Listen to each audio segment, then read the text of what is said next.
Olá, saudações! Como fica a situação da América Latina depois da fracassada Cúpula das Américas? O que aconteceu nos últimos dias que mostra que o fascismo e a extrema-direita podem estar vivendo um regresso na região?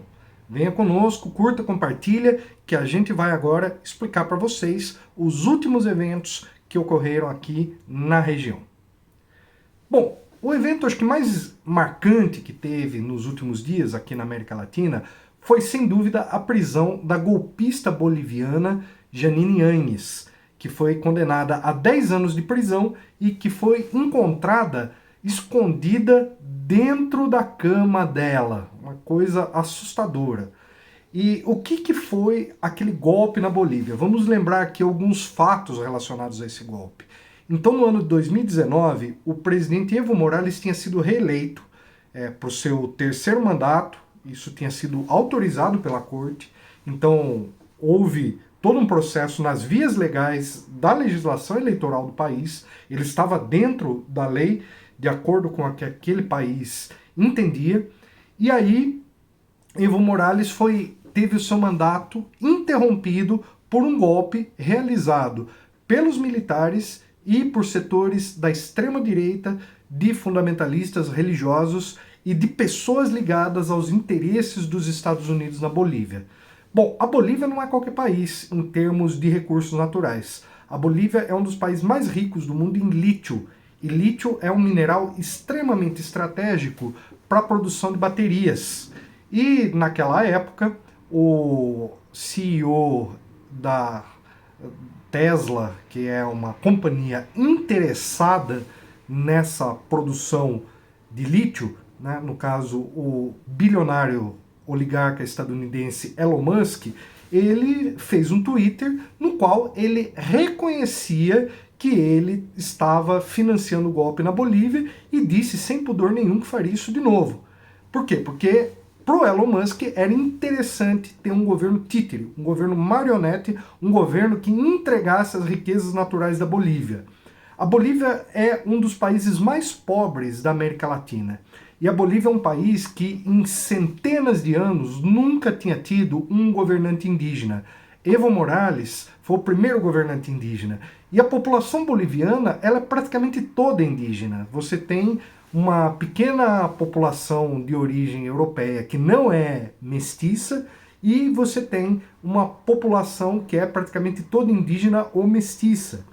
E quando o Evo Morales começou o seu governo, ele fez uma série de reformas, como por exemplo a nacionalização da água, como por exemplo a legislação de proteção ao meio ambiente, que é uma das mais avançadas do mundo, que eles chamam de a Constituição de la Madre Tierra, que seria uma espécie de Constituição da Mãe Terra, e tantas outras mudanças e transformações sociais que fizeram com que a Bolívia vivesse um período de crescimento econômico que foi até chamado por eles de milagre boliviano. Tem um certo exagero aí, mas em termos do que representou historicamente para a Bolívia, isso foi realmente um grande avanço, porque a Bolívia é um país em que as condições mínimas de subsistência das pessoas não eram cumpridas. E a Bolívia conseguiu, então, melhorar os índices sociais, melhorar a situação da pobreza, da população que vivia abaixo da linha da pobreza, essa população ascendeu socialmente.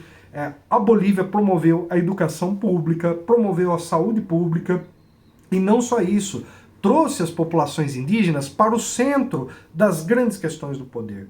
Então eu destaco aqui o atual vice-presidente da Bolívia, David Choquehuanca, que foi o ministro das Relações Exteriores do presidente Evo Morales. Eu tive contato com ele, já cheguei a participar de eventos em que ele estava palestrando, e é muito incrível como ele usava as metáforas e os mitos dos povos andinos antigos sobre a questão da volta deles ao poder, da volta deles a tomar conta do seu próprio destino. Na verdade é disso que se trata. Os povos indígenas voltando, né, e ele usando todas as metáforas, usando todos os mitos ancestrais para poder construir essa narrativa, que é uma narrativa muito forte, muito poderosa e com raízes profundas naquela cultura que é muito indígena e que você vê visivelmente a quantidade de povos que formam a nação boliviana. Então, quando houve o golpe de Estado, naquele ano, houve uma cena que foi extremamente chocante, que foi um fundamentalista religioso de extrema-direita entrando no Palácio Presidencial da Bolívia com uma Bíblia e fazendo uma cena grotesca de ataque às tradições ancestrais dos povos indígenas. Bom, os povos indígenas da Bolívia, eles têm suas rezas, eles têm os seus credos, eles têm as suas músicas, eles têm os seus hinos, eles têm os seus mitos que antecedem ao próprio cristianismo. E a cristianização foi uma coisa forçada, foi uma coisa violenta. Mas mesmo assim, a cultura cristã faz parte do imaginário boliviano e nunca foi algo que, para o povo boliviano, contradiria essas crenças ancestrais. É uma espécie de sincretismo, de mixagem, de equilíbrio entre essas visões. Só que para os fundamentalistas religiosos, para os cristãos fundamentalistas que deram o golpe de Estado, aquilo era inaceitável. Era inaceitável com que você tivesse pessoas proferindo uma crença que não fosse a do colonizador europeu. Então, a retomada do destino dos povos bolivianos sobre a sua própria história representa uma grande evolução em termos do seu processo político. E hoje a Bolívia dá um basta nesse golpe. Ela consegue condenar a liderança desse golpe, que foi essa Janine, que na verdade ela foi uma marionete dos Estados Unidos. Ela atuou pelos interesses de oligarcas como Elon Musk, ela agiu no sentido de atacar aquilo que a Bolívia estava fazendo de avanço e quando ela pediu asilo nos Estados Unidos, os Estados Unidos negaram. E resultado, ela foi condenada e agora ela está presa, ela está na cadeia, ela está onde merecem estar todos os golpistas da América Latina, que é exatamente na cadeia.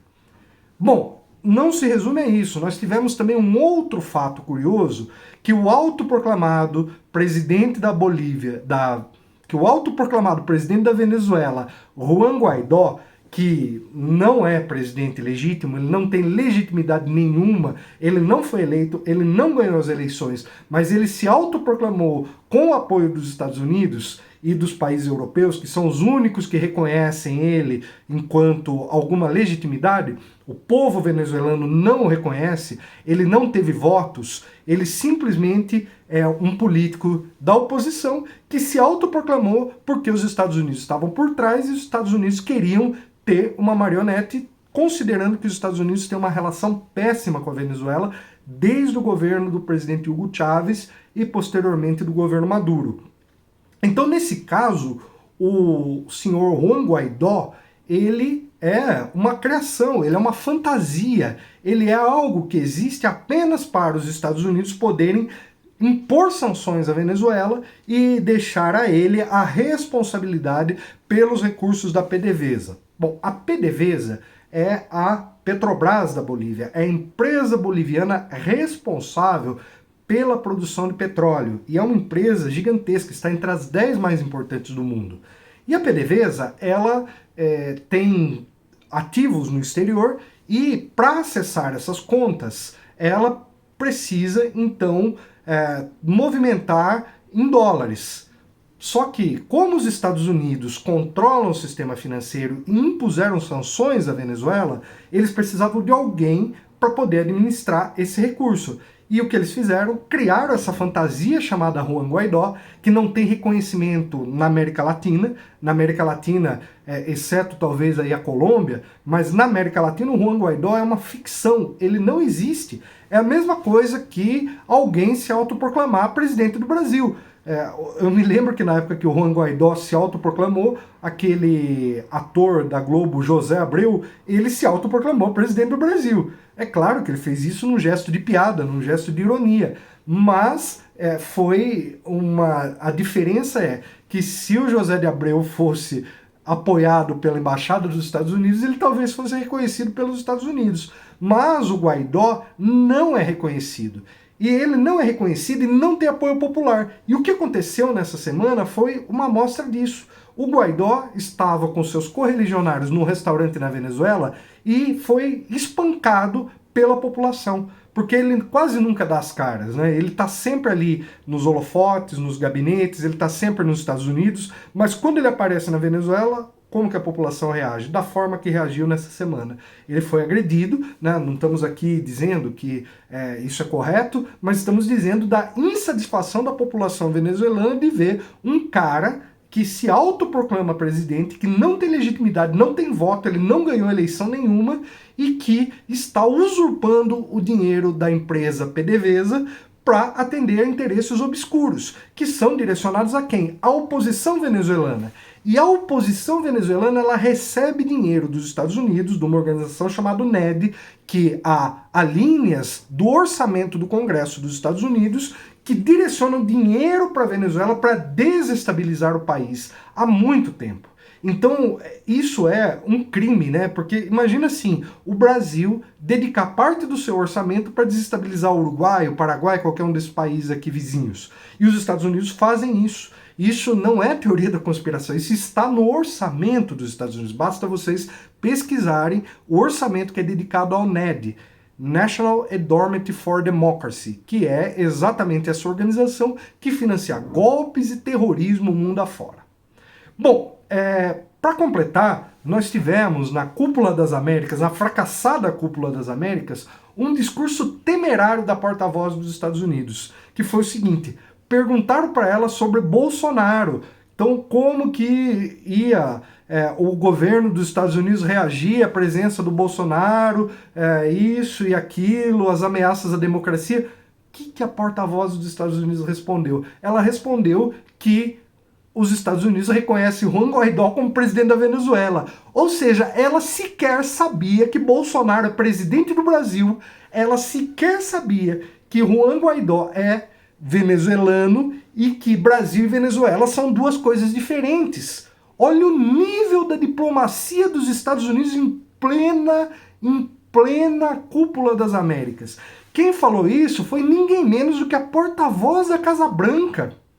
E assim, falando um pouco sobre essa situação da Cúpula das Américas, o discurso do presidente argentino Alberto Fernandes está tendo ainda uma enorme repercussão, porque ele tocou nos pontos centrais. Ele falou que os Estados Unidos apoiaram o golpe na Bolívia.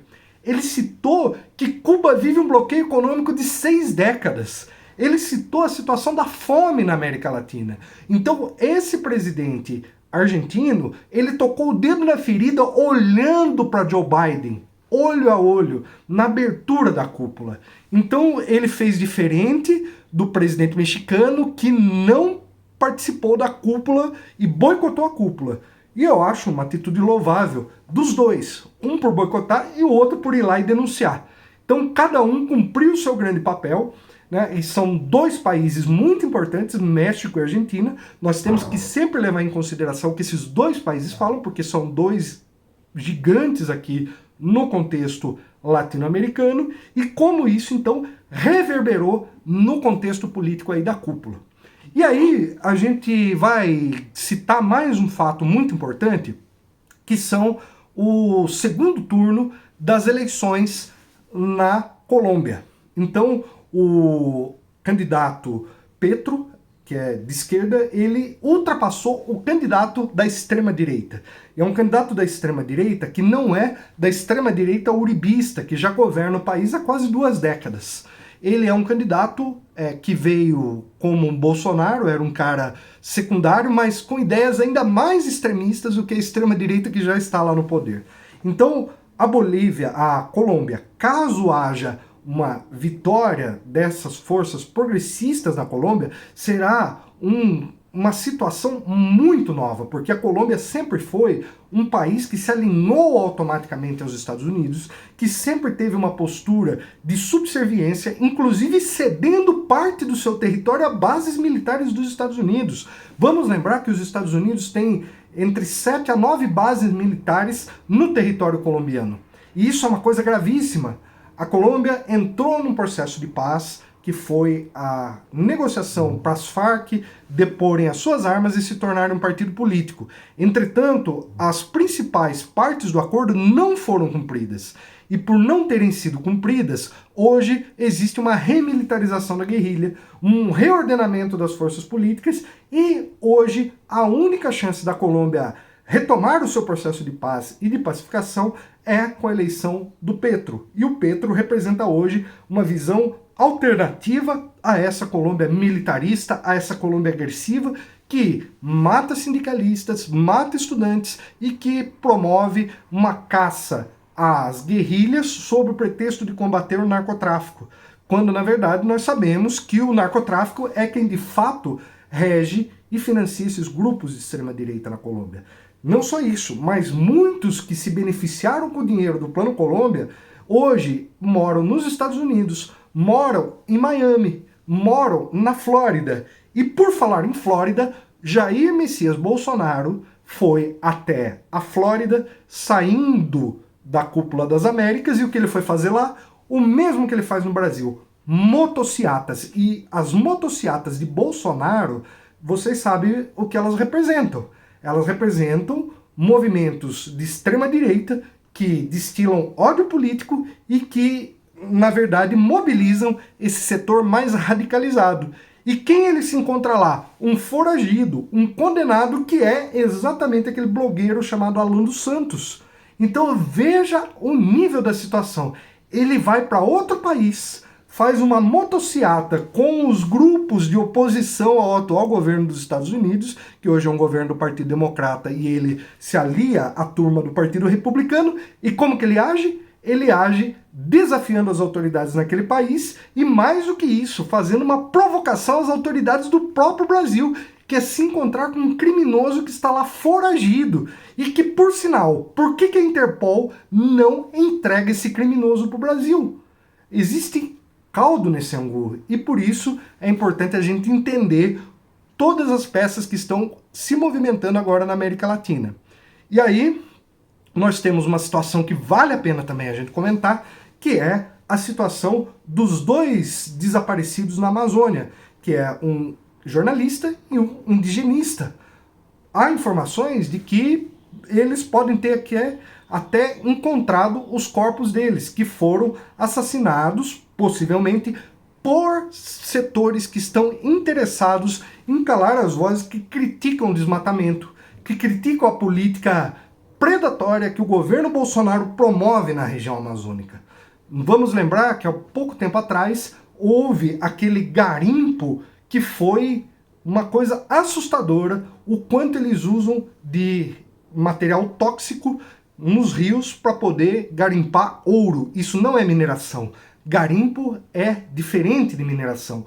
E mesmo a mineração nas terras indígenas é um tema que precisa ser debatido, mas não da forma como está acontecendo. Porque há possibilidade de se explorar isso sendo bom para o país e sendo bom para os povos indígenas. Mas o que hoje querem fazer com relação a isso é simplesmente pilhar os recursos que estão nas terras que foram delimitadas para os povos indígenas. Então é uma situação grave. A Amazônia, ela vive uma ameaça, ela vive uma situação que nós precisamos estar atento ao que está acontecendo e principalmente entender que hoje o governo Bolsonaro representa uma ameaça à soberania nacional à Amazônia, porque hoje ele usa a Amazônia como peça de troca. Bolsonaro não é nacionalista, ele ofereceu a Amazônia para Elon Musk. Em troca do quê? Em troca de coisas obscuras que garantam que ele permaneça no poder. E Elon Musk está alinhado com Trump, está alinhado com Steve Bannon, está alinhado com essa extrema-direita mundial. E toda vez que Bolsonaro se reúne com essa turma, ele angaria apoio e ele age no sentido de fazer com que a sua base política se fortaleça e ele consiga, então, impor essa agenda obscurantista para o Brasil. Essa agenda que nega a ciência, essa agenda que só coloca os interesses dos grandes grupos econômicos e que faz com que o povo brasileiro acabe sendo vítima de uma pilhagem, de uma espoliação e do roubo de suas riquezas que poderiam muito bem servir. O Brasil Lamentavelmente, hoje tem 33 milhões de pessoas abaixo da linha da pobreza. Nem em época de guerra um país alcança essa situação. Por isso, o Brasil precisa reverter esse quadro. E para reverter esse quadro, precisamos derrotar Bolsonaro, já que todos os países da América Latina estão derrotando a extrema-direita. Que o Brasil faça a sua parte. E até a próxima.